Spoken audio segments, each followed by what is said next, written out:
Chapter 16. The Queen of Memphis.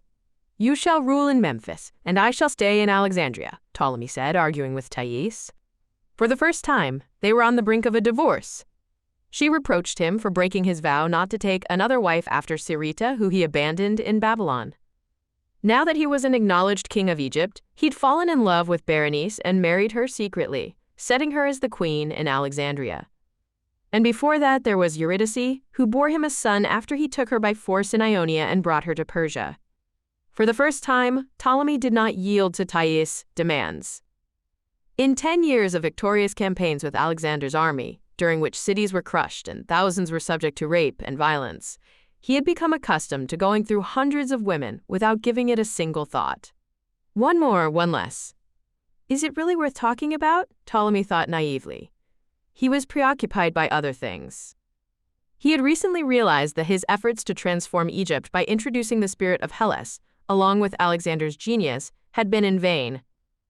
This boulder of ancient beliefs, customs, and ways of life, akin to a rock made of black elephantine granite, he explained to Thais, speaking as intelligently and convincingly as always. It cannot be changed any other way but by breaking it into pieces. But that would not be wise. When you destroy something, you cannot immediately replace the old with the new, for the country is left without law and tradition and transforms into a gathering of barbaric scoundrels. I shall begin with Alexandria and turn it into a city open to the entire world, open to all teachings and faiths, to philosophers of all schools. First and foremost, it will be open for trade between Asia and the Inner Sea. Alexandria, where I keep in the gold sarcophagus the body of the great Alexander, my childhood friend and half-brother, shall become the most beautiful city in Ecumene. The lighthouse on Pharos will become more famous than the Etemenanki Tower.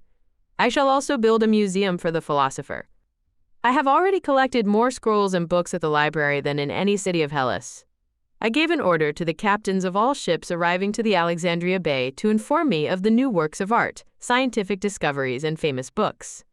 I have enough gold to buy a lot. Had it not been for the war, Ptolemy frowned, and Thais patted his shoulder compassionately. She knew about the unending war among the Diadocs, Alexander's heirs. The chief strategist of Asia, Alexander's old comrade Perdiccas, was appointed by the Diadocs, counsel to rule the kingdom until Roxanne's son grew up. He then attacked Ptolemy to take Egypt as well. His own officers killed Perdiccas as soon as he reached the delta, and the army was transferred to Ptolemy. I shall fight for Egypt, for Cyprus, and perhaps for Hellas, but in order to carry out all these plans, I must live in Alexandria. That is where I invite everyone with the strong spirit of enterprise, everyone who is able to look ahead and work hard, who is talented and intelligent. I invited the Hebrews from Babylon, Syria, and Judea to live freely and carry out trade in Alexandria. I place many hopes on these stern and capable people to multiply the riches and make the city blossom, as I do with your compatriots, who are quick in making decisions and in carrying them out. It is true that Athenians are sometimes brave beyond their powers, but they like to take risks and face the danger calmly. I can wage war and argue. There is no one to fight and nothing to argue about in the depths of Egypt. Everything has been built millennia ago, and some of it is already forgotten and covered with sand. Memphis loves you, and you understand Egyptians, their different faiths and mystical teachings. You are initiated into their secret rituals. Be the queen of Memphis, where we were both crowned to rule. Help me here, and I swear the inviolate oath of the Styx waters that I shall not call another woman a queen as long as you are with me. As long as I am with you, Thais repeated slowly, agreeing with the arguments of her wise husband. And so she remained in Memphis alone, unless you counted the little Irenion, or Irana, as Thais called her in Doric dialect. Her daughter's name reminded her of Persia, and the girl herself was growing increasingly like Ptolemy. Leontiscus was in Alexandria with his father. The boy expressed the same deep love of the sea as permeated Thais' entire being, even as she was forced to live away from its gentle waves and sparkling blue expanse, as if by a cruel joke of fate.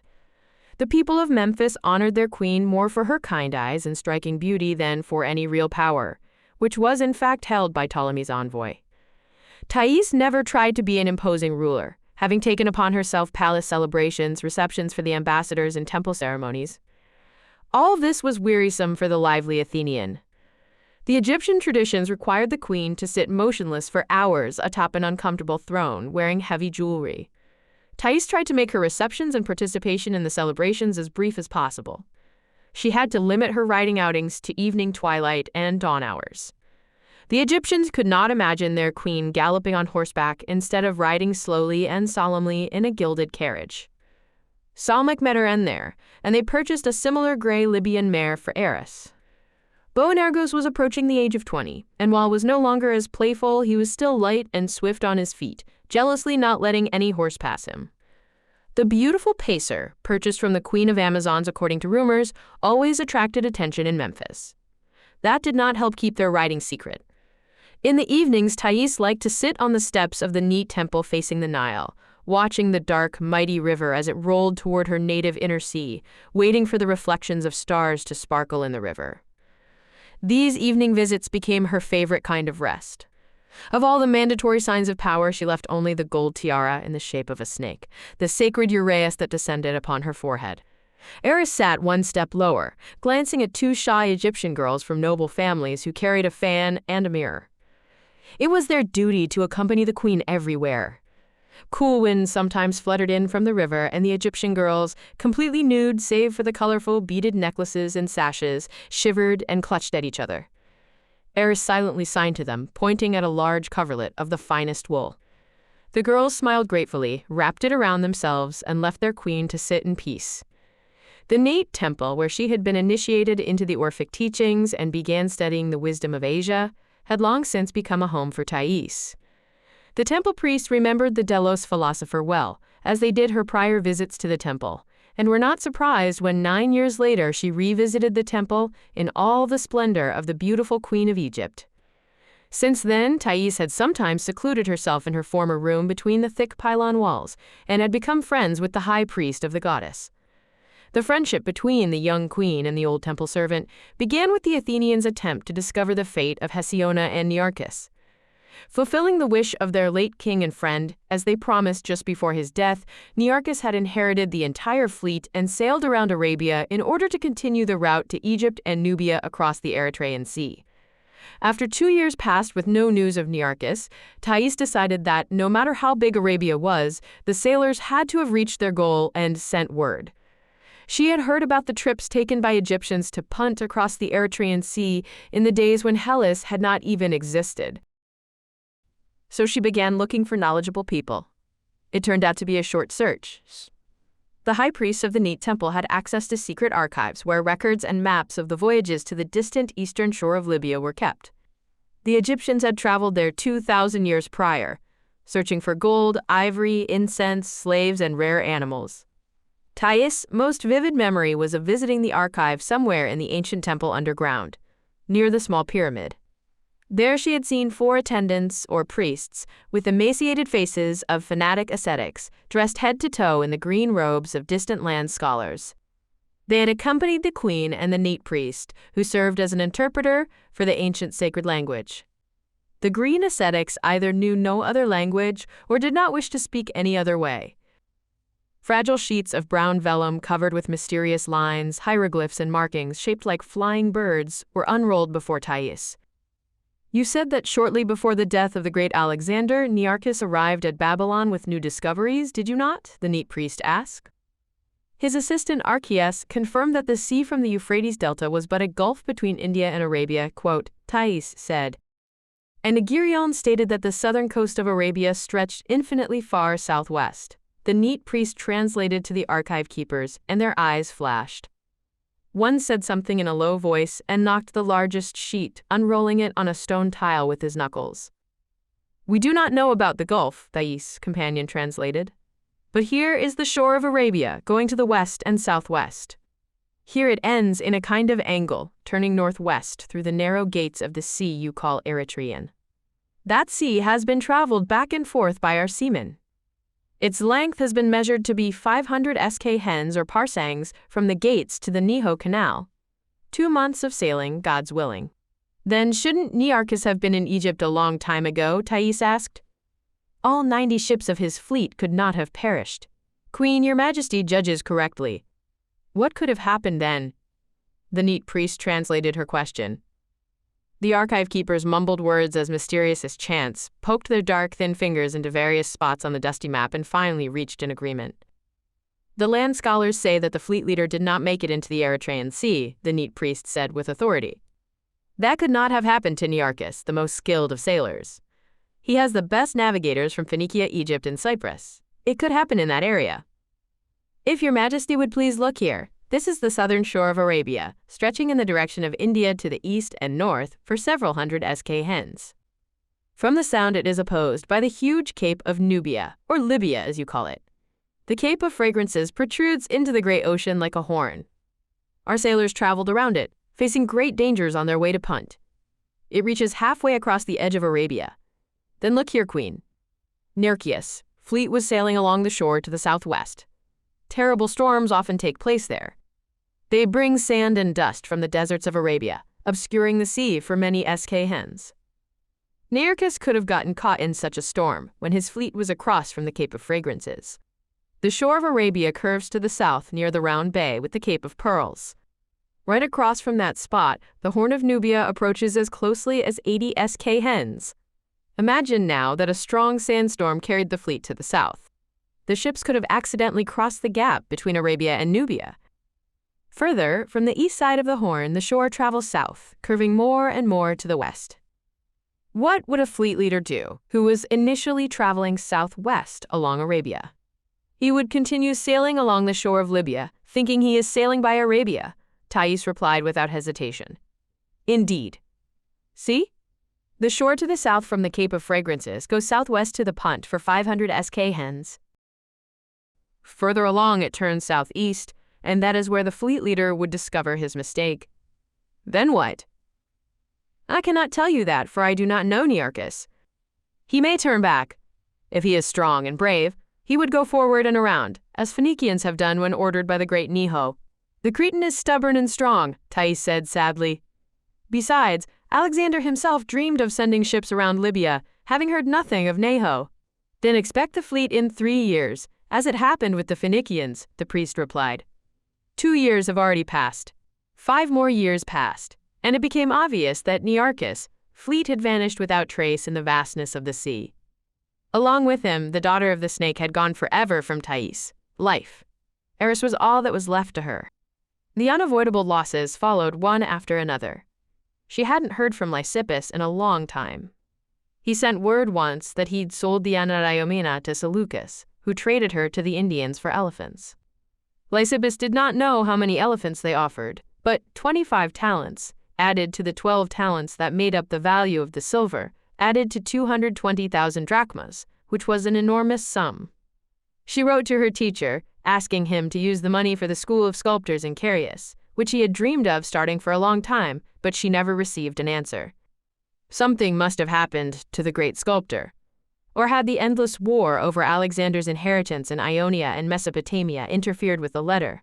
Thais had a vague premonition that her teacher was gone, and it was correct. After his departure to Hellas, where he met with Cassander, who had supposedly ordered a statue, Lysippus fell ill and died shortly after. Following tradition, his heir, the eldest son Eutycrates, opened the great sculptor's secret chest. Lysippus had a rule. He placed 1 piece of gold into the chest after selling a statue. Eutycrates counted 1,500 pieces, which made obvious the sculptor's giant legacy. Thais would have been even more astonished had she known that not a single one of Lysippus' 1,500 statues ever reached the heirs of Hellenian art. Only a few of them became known to the future generations, thanks to the Roman marble copies from Lysippus, bronze originals. Had she known that, Thais would have realized how little hope there was for preserving her silver statue, even though the bronze was more likely to be used for weapons of war by the future ignorant conquerors of Hellas, Asia Minor, and Egypt. Many people descended into the Amulet stream, the river of rescue from cares in the kingdom of Hades. So many changes, impressions, and so much turmoil took place over 10 years. They swirled by like a storm from the moment Thais left Athens for Egypt and returned as queen. Now there were very few changes in her life.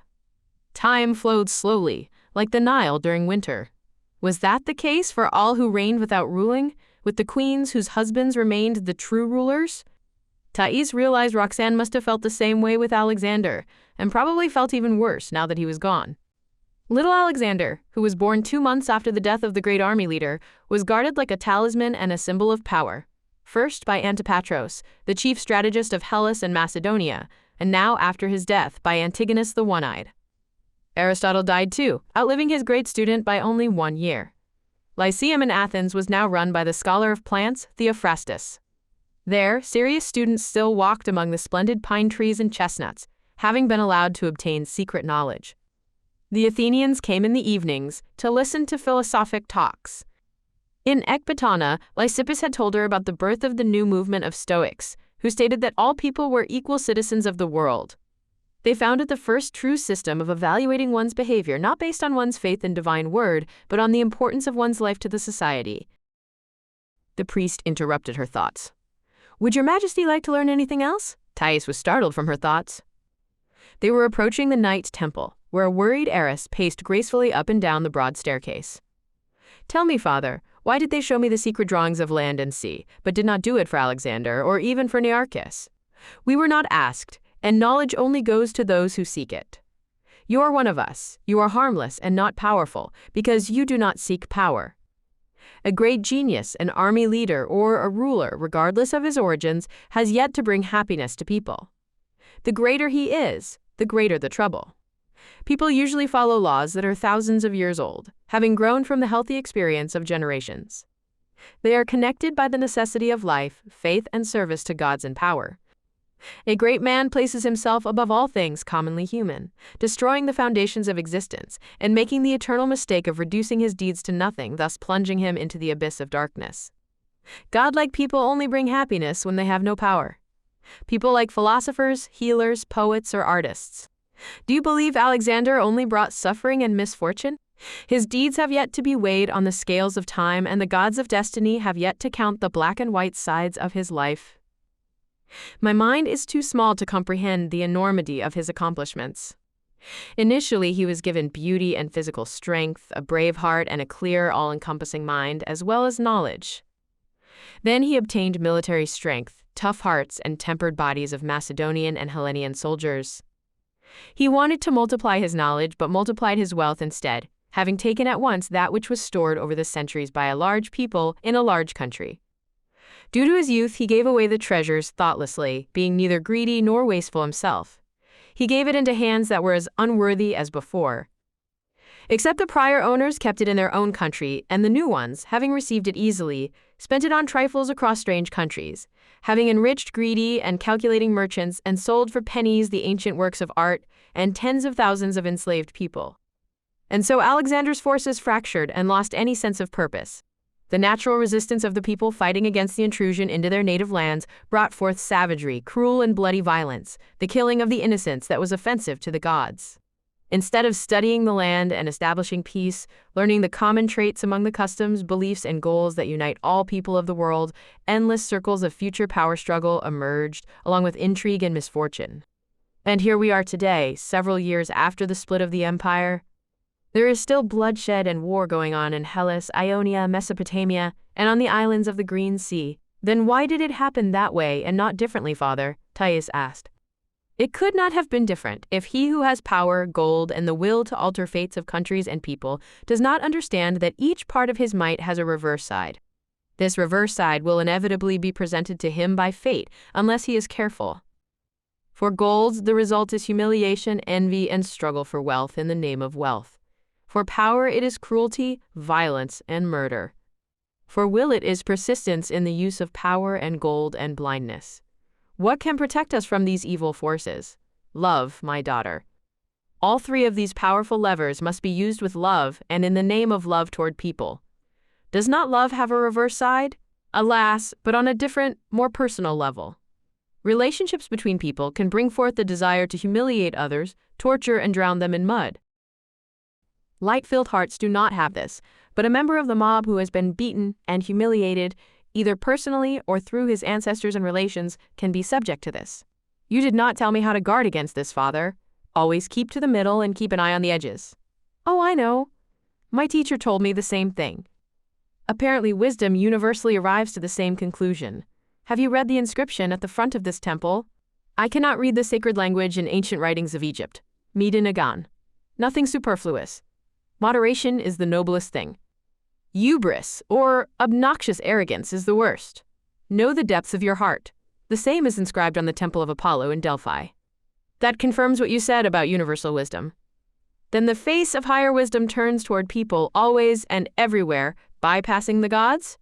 That is so, but be careful speaking such truths to the faithful of all kinds, both the childishly naive ones and the fierce fanatics. Truth and kindness shine like torches, lighting the way for those lost in the dark.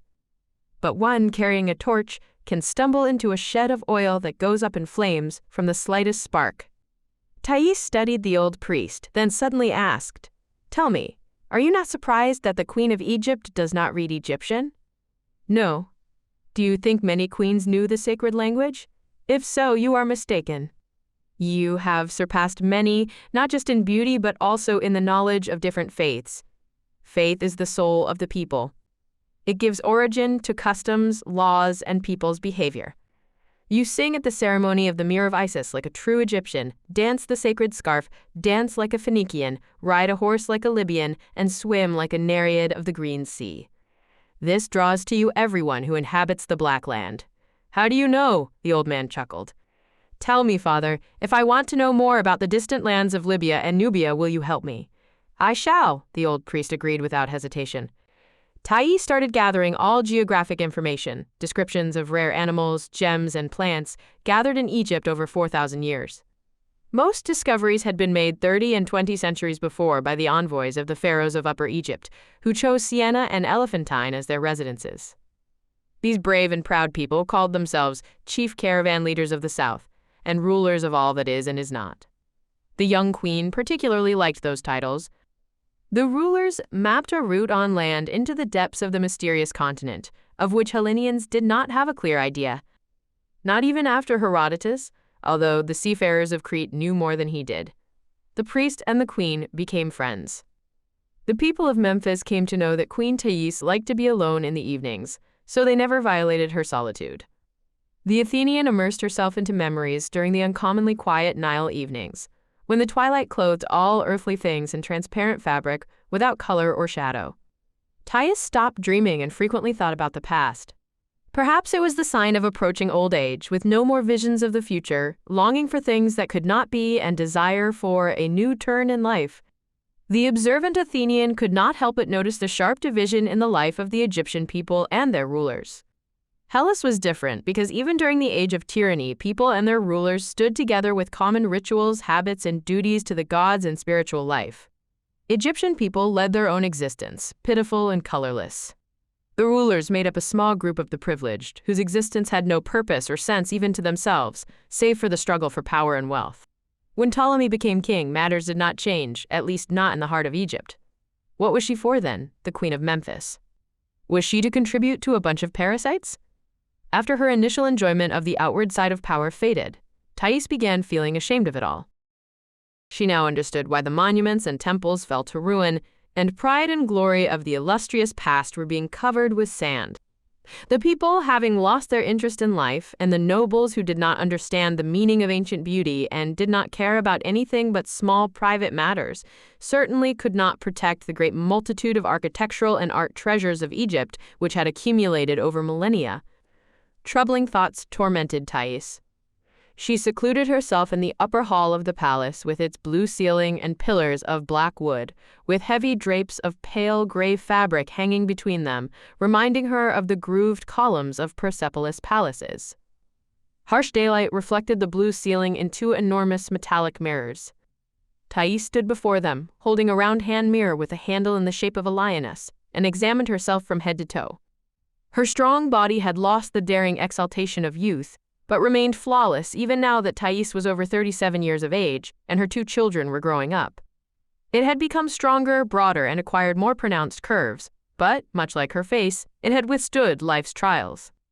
Years added some firmness to the outline of her lips and cheeks, but the neck, which is the weakest feature of any woman as she ages, still supported her head proudly, like a marble column skillfully colored by Nicias. Mischief and a wild desire to do something forbidden still rose in Thais, making her head spin as much as it had during the distant Athenian days. She called Eris, and the two of them slipped away from their guards and rode to the desert. There they stripped off their clothes and galloped around wildly like two naked Amazons, singing Libyan battle hymns until the horses were covered in foam. Then they returned to the palace slowly and properly. In order to make escape easier from the courtiers and the palace guards, Thais started keeping horses at the house of an old Nubian at the southern edge of the city. Such rides and swimming in a pond protected from crocodiles were rare. Tired after some long Egyptian ceremony, Thais would spend time playing with her daughter, then spend her evening at the steps of the Neat Temple. The Egyptian girls slept peacefully, wrapped in a blanket. Eris rested her chin on her knees and froze with her eyes wide open. She could acquire a state akin to sleep without sacrificing her watchfulness. Nycteros, the nighttime guardian, shone in the twilight with sinister leaden light, reminding Thais of her first visit to Egypt when she had been captured to be sacrificed to Sebek and rescued by Menedem, the warrior of Herculean courage. Thais had considered erecting a monument to Agesicora and Menedem here in Memphis, from where the river carried their ashes to the native seas. Then she changed her mind. The tombstone would have stood alien among thousands of monuments of other feelings and rituals of other faiths. Sculptures of Agesicora and Menedem would have been as lonely as she was. And when Thais was gone, who would take care of the cenotaph? This was not Hellas, after all, where the beauty of sculptures was something with which people grew. There, it would not occur to anyone to harm a statue. While the muse lovers in Memphis, especially Hellenians, still remembered the gold-haired Spartan, who would know of Menedem, one of thousands of Laconian mercenaries? Thais set aside the idea of the monument. Instead, a beautiful marble frieze was carved in Alexandria and sent to Agesicora's and Menedem's homeland. The appearance of the night guardian awoke the grief for those who were gone and vague anxiety in Thais' heart. A pleasant bit of news awaited her at the palace. Ptolemy had sent a gorgeous Phrygian slave experienced in taking care of horses, a new tack for Boanergos made with stunning workmanship decorated with red gold to match his color. As before, Ptolemy felt guilty before Thais and made unexpected and luxurious gifts. In the morning, the Athenian ordered the groom to saddle the pacer to show off his new tack. The slave brought out the black-maned horse in his sparkling harness, with a skillfully minted piece over his forehead portraying two fighting panthers. Thais patted her equine favorite and kissed his warm nose between the sensitive nostrils. Boanergos neighed gently and rubbed his head against his mistress' bare shoulder, digging the ground impatiently and chomping at the bit. Just as Thais was getting ready to mount, Irana's nanny ran in, screaming that the girl was sick. Tossing the reins to the handsome groom, the Athenian ran back to the palace and found her daughter sick in bed. The girl had run off into the garden and eaten green Persian apples after the nanny had given her some almond cookies. The palace physician quickly got rid of the stomachache. Having rubbed down and consoled her daughter, Thais remembered that the pacer was still waiting for her. She hoped he hadn't lost his patience and broken the fence. Would Eris remember to exercise the horse? The maid she dispatched to the stables rushed in, accompanied by an old stable hand. She fell to her knees before the queen and cried out that Boanergos had been poisoned and Eris had vanished with her horse. The Athenian grabbed the old stableman by the shoulder. The thin fabric of his tunic crackled from the pull. "I am not at fault, Majesty," the old man said with dignity. "The horse was poisoned by whoever made the golden tack." "Son of Egypt, go and see for yourself," Thais remembered herself, dashed down the stairs and ran to the stables. She was dressed in a short exometa for riding instead of a long royal garment, and managed to outrun everyone. Boanergos lay on his left side, having stretched out his legs with his perfect black hooves. A strand of thick mane covered a glassy eye. A sinister shade of blue was spreading in the corner of his lips, stretched by convulsions. Thais imagined that her faithful horse was looking at her with reproach, expecting her to rescue him. The Queen of Egypt fell to her knees in tears and reached out with both arms to lift the massive head. A strong yank from behind her kept her from touching the pacer. Thais turned around angrily, swift as a panther, and met Eris' dark gaze. Her friend was breathing heavily. Behind her, a guard was holding the reins of her sweaty horse. "Don't touch." The entire tack might be poisoned. The accursed slave handled it in gloves, and I was stupid enough to imagine he was doing so to avoid staining the sparkling gold. "Had you ridden out right away? The great goddess is watching over you. Where is this scoundrel? Where is that murderer? I noticed something wrong when he became anxious about your delay, glanced this way and that, and when Boanergos suddenly fell to his knees, he ran away." I ran to the horse at first and did not call the guards right away. The disgusting creature managed to get away. They are looking for him." Thais straightened out and wiped her tears. "I do not understand the sense in poisoning Boanergos and not me. That would be more difficult. Many people are responsible for your water and food. But what did my poor pacer have to do with this? The poison had delayed action. You would have had just enough time to ride out and put some distance between you and the city. Boanergos would have fallen there. Do you think there was an ambush?" Instead of answering, Eris took Thais' hand and led her to the gates. A circle of soldiers separated, their heads bowed, and Thais saw the bodies of two strangers, the Delta residents, judging by their clothes. Their distorted faces and swollen mouths indicated the cause of their deaths. Here is proof.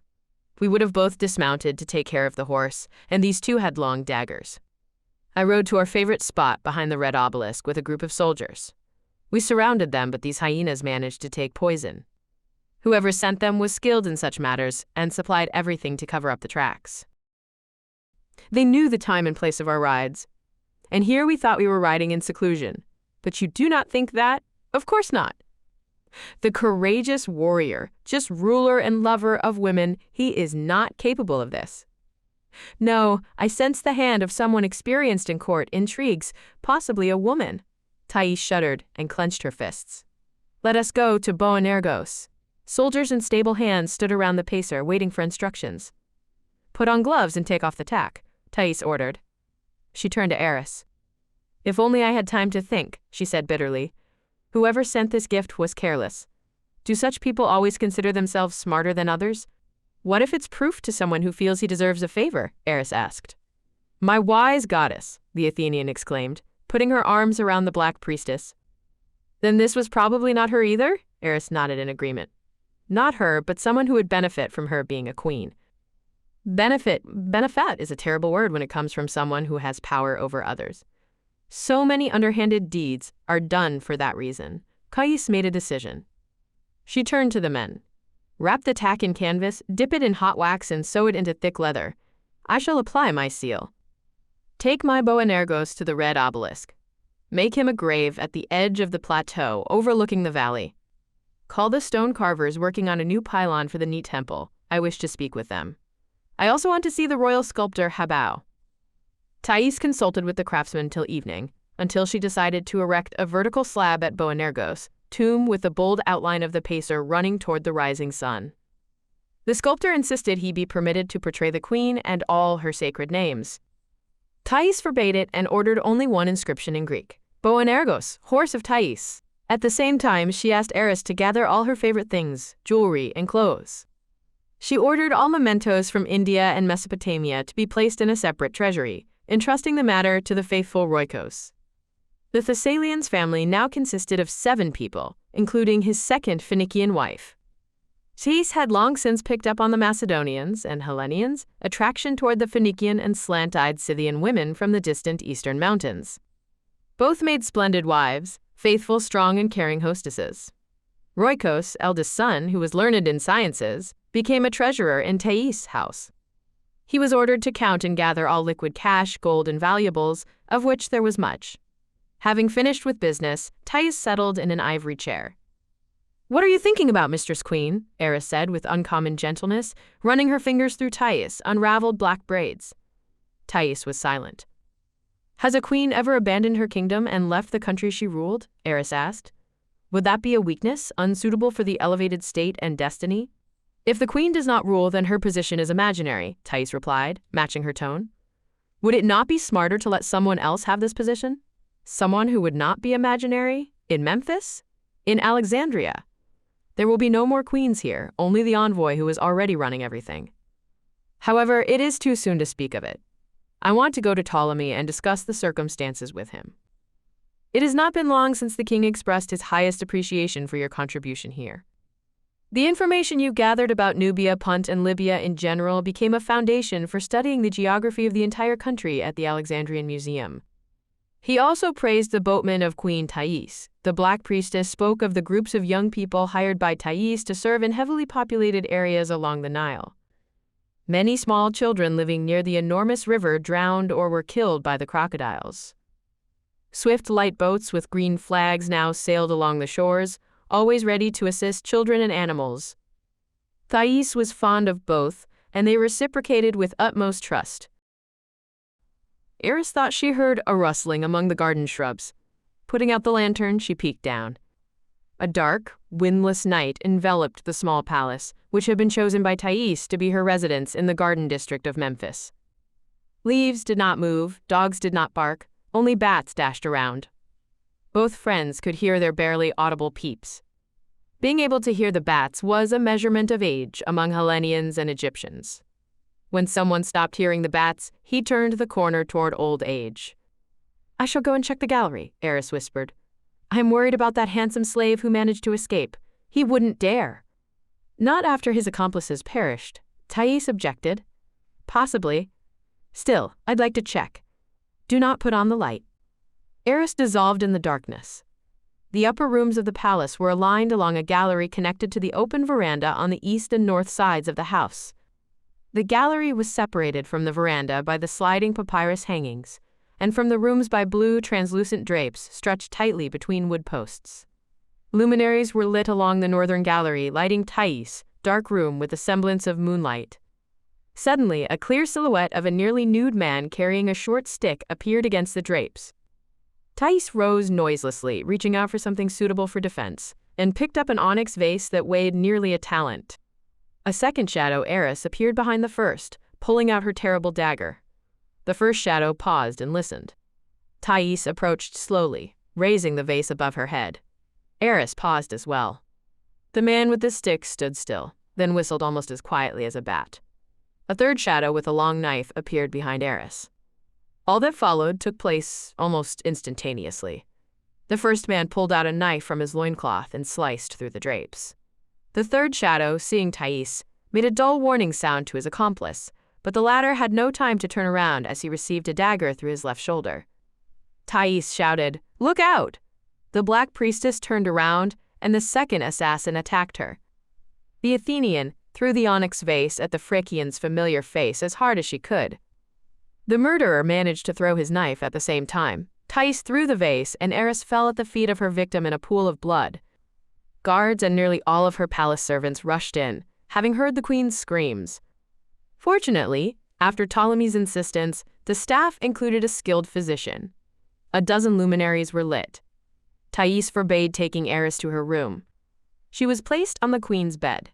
The first assassin was dead, but the second was still alive and tried to get up to his knees. Thais pulled out Eris' sacred dagger and rose it above him, but stopped. "Shake him," she ordered the soldiers. "Perhaps he will regain his senses." "Pour water on him." "Get my interpreter." The interpreter ran in. He spoke 8 languages. Forgetting about him, the Athenian fell before her friend's bed, while the physician worked quickly on the other side, trying to stop the bleeding. She took Eris' clammy hand and pressed it against her own cheek. The black priestess' eyelids moved, her seemingly unseeing blue eyes opened, then filled with the light of consciousness. A smile touched her gray lips.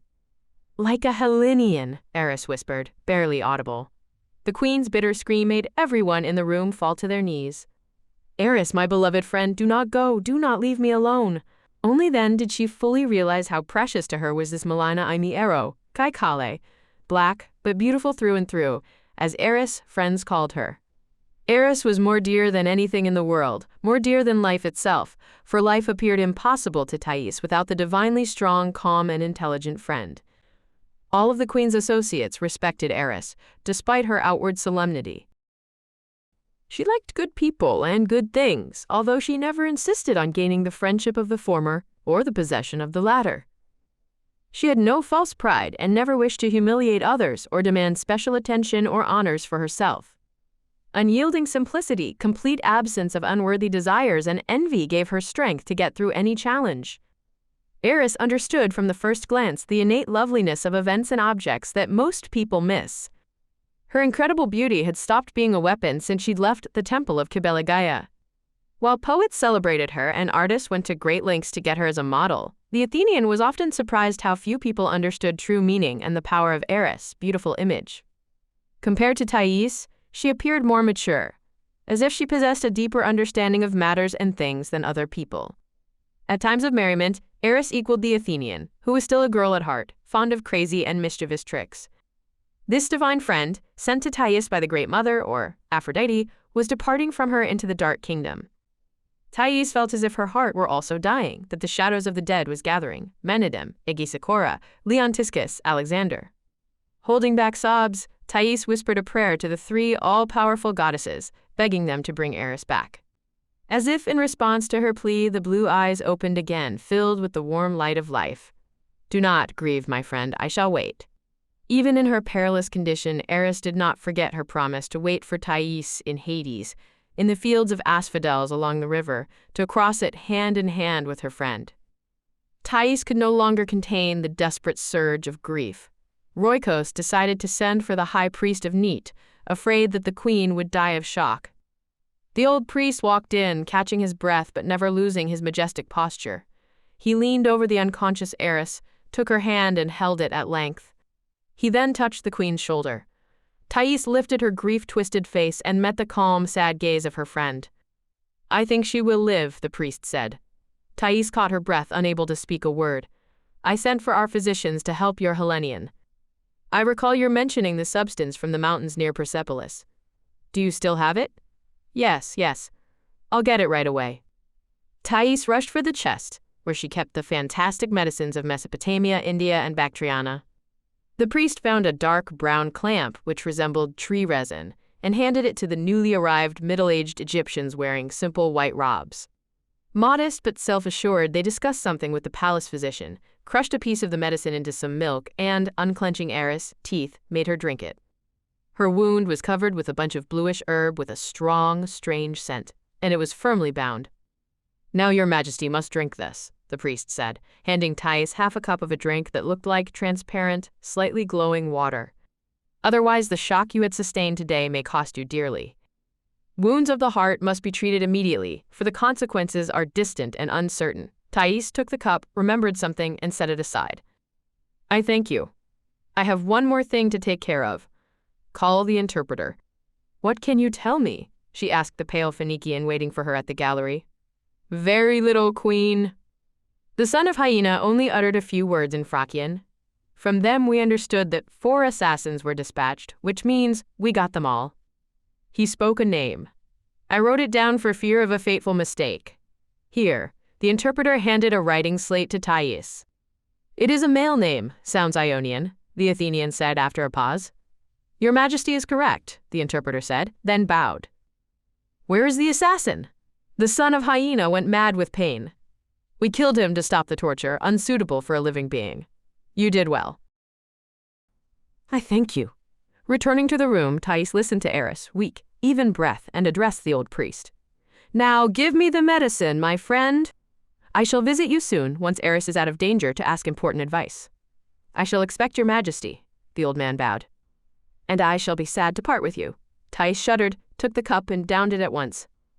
One of the Egyptian healers, the Hellenian physician, Roikos, and his first wife, stood watch at Eris' bed.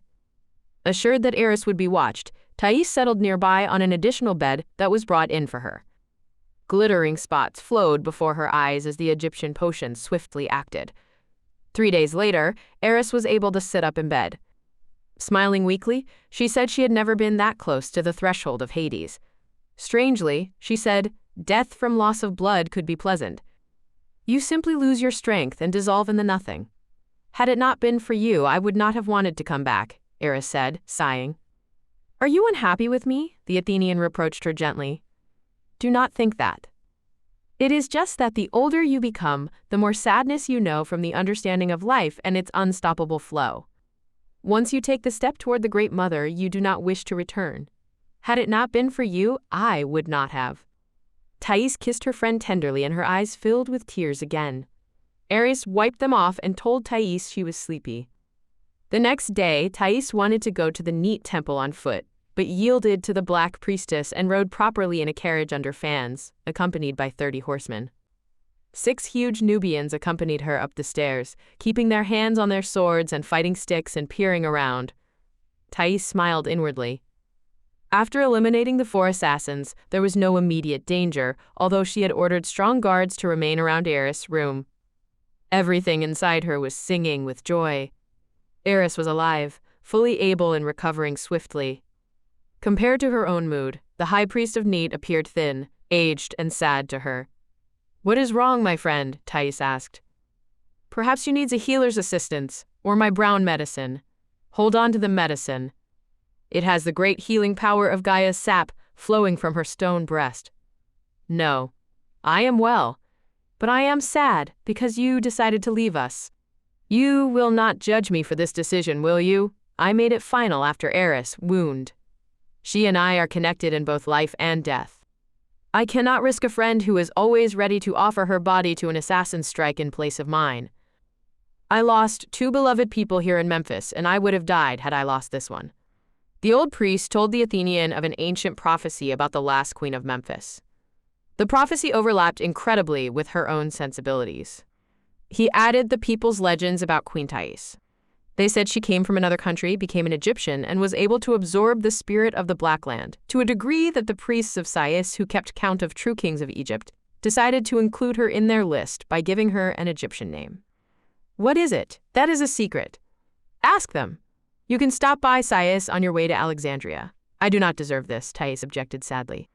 "Couldn't the Egyptians see that I only played a role someone handed down to me?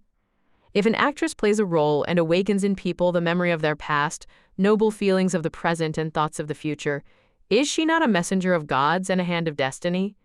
Then she is obligated to continue even at the price of her life. No, all things predetermined end.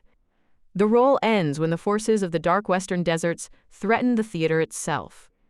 The spectacle will end tragically, causing fear and putting out the newly born aspirations." The queen of Memphis suddenly knelt at the feet of the old Egyptian. "Thank you, my friend," she said. "Allow me to call you father, for who else but a father could be a spiritual teacher of ignorant people? I am fortunate. Here in your temple Memphis, I studied with the wise man from Delos, then with Lysippus, and now, in my loneliness, I have found you here. Allow me to make a large sacrifice to Neat. I can also give 100 bulls to Artemis for saving my friend.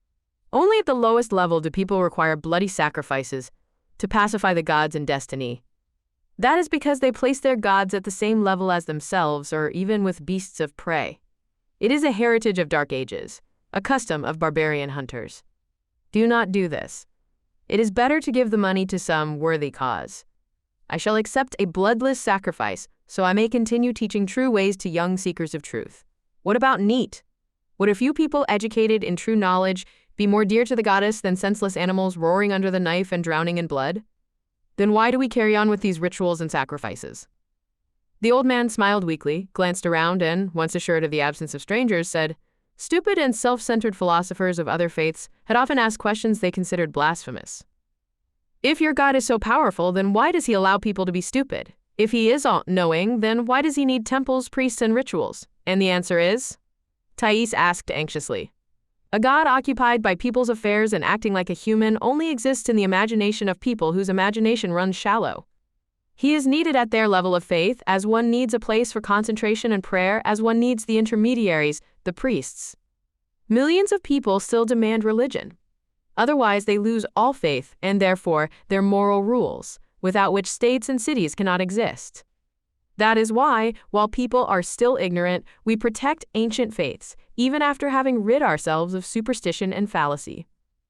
Very few, even among wise rulers, know that people's morality, their upbringing and dignity and respect of their elders, labor and beauty are more important for the fate of people and countries.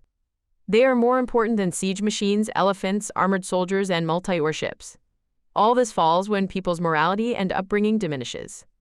People great and small plunge themselves into drinking and savage revelry.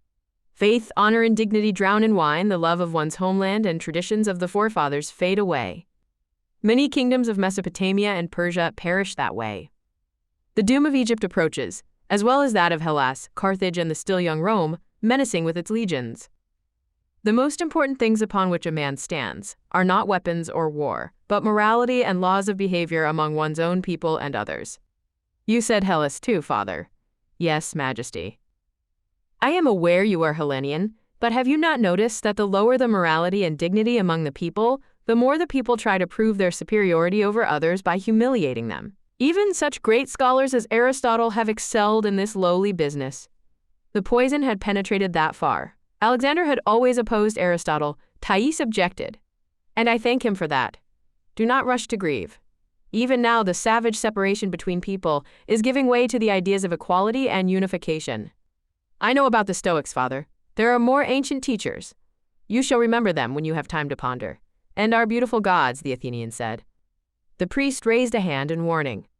I am not touching your Olympians, who were alien to us before, although lately the beliefs of Hellas and Egypt have been converging in common deities. You must not touch them either. Understanding requires many years of thinking and working through old feelings. Hastiness would only lead to one thing, the loss of faith in a man's life and future. Be careful. Thais kissed the old priest's hand and returned to the waiting carriage. Preparations for her journey went unnoticed. Still, rumors spread about the queen's impending journey to her husband in Alexandria. Roikos' family, well established in Memphis, was leaving with Thais. They were leaving without regret because the head of the family and his first wife could not part with the mistress, and the Phoenician was dying to get to the sea.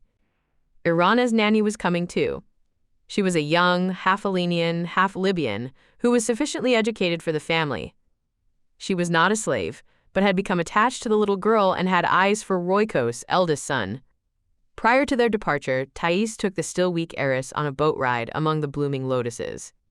The boat glided noiselessly across a wide lake, rustling as it cut through copses of blue flowers and large, thick leaves. Once upon a time, lotuses had bloomed here as she'd taken a boat ride with Menedem.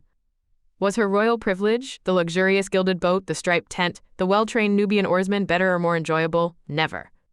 Young people always yearn for a more elevated status, unaware of the price they will pay.